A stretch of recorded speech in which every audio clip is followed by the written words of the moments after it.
Hey guys, surprise, I am not in the Bugaboos. I'm here making this video, and I think it's not the most exciting video I've ever made, but I think it might be one of the most important ones and about a topic that I want to quickly address, which is just knowing your limits. Because as much as I believe in adventure being an awesome means to push back against chronic illness and pushing back on limitations and all these things that sound vaguely like energy drink slogans, I think it's really important to step back from that occasionally to talk about the importance of knowing your limits and knowing when to push and when to say, you know what, this isn't the right time, I'm going to step back. So today I woke up and my blood sugar was really high, and I had no explanation for that. Had a normal dinner last night, and I woke up this morning, my blood sugar was over 300, and which is like, that doesn't even happen once a year for me. Typically, like over 200 is high, and over 300 is just off the charts. So Martin and I were supposed to hike into the Bugaboos.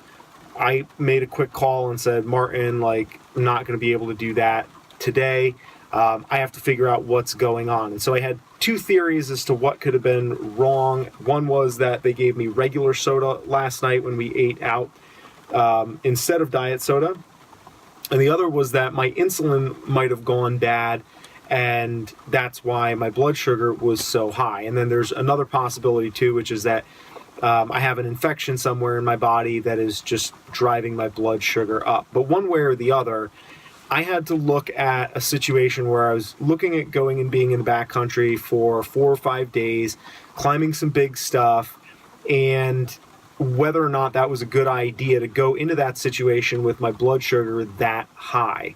And ultimately, it was hard to make that call and to tell Martin, look, I can't do this today because of the fact that we're dealing with a limited weather window. So in the backcountry, getting in there, getting your climb done and getting out is something that you have to execute in coordination with the weather, because the weather is tricky. It rains, it storms a lot, and a day that's half filled with thunderstorms is really no good for climbing, because then you're putting yourself at more risk. So when we have an open weather window, which we do for the next couple days, it's really hard to say, you know what, I can't go in there right now. We're going to have to wait another day because of something that happens, because diabetes and blood sugar gets in the way. And when things go wrong, things typically go wrong, not when they go wrong, but long before they actually go wrong. There's a series of decisions that get made. It's only down the road that those choices and their impacts really play out.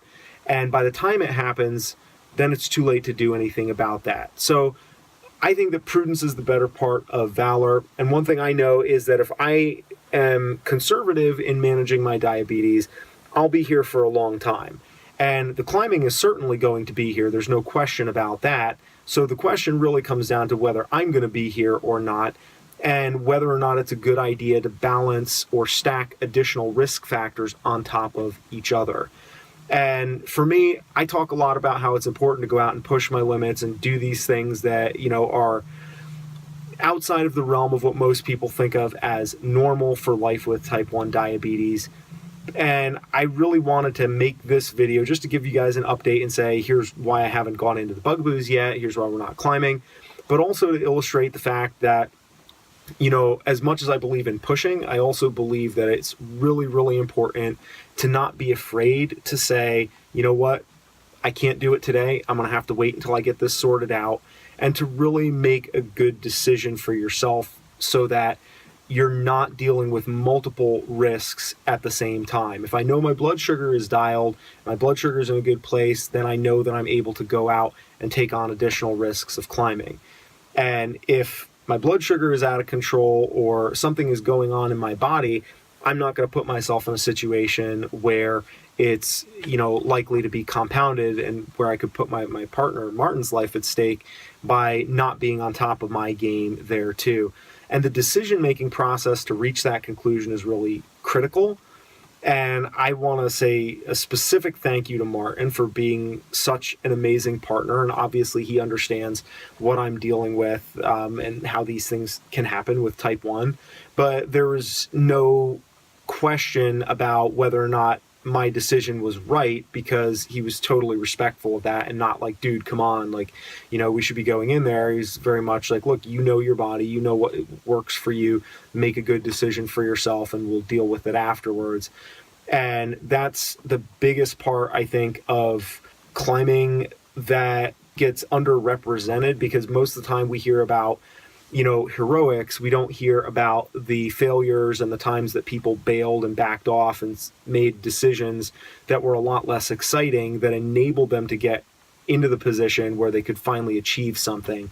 And that all comes down to knowing yourself, being confident in saying, this is what I need, and, you know, listening to your body and having a partner who is going to be a good enough friend and supportive enough who's going to allow you to do that. So I'm fortunate that now my blood sugar is starting to come down. I think that it was the infection. I don't think that my insulin is bad. And hopefully tomorrow we're going to head back out into the bugs. But I just want to take a minute to update you guys, and also just to say a little bit about the importance of knowing your limits and knowing where to draw that line, because you can always come back. You can always do things again if you take care of yourself. But if you don't take care of yourself and you get too anxious, you get that summit guilt, as Stephanie, at least I haven't heard the term before, she told me, summit guilt, where you feel like, oh man, I'm gonna let my partner down, I'm, you know, not doing as much as I could, blah blah blah. You know, that summit guilt is something that can have really dire consequences, and I'm fortunate that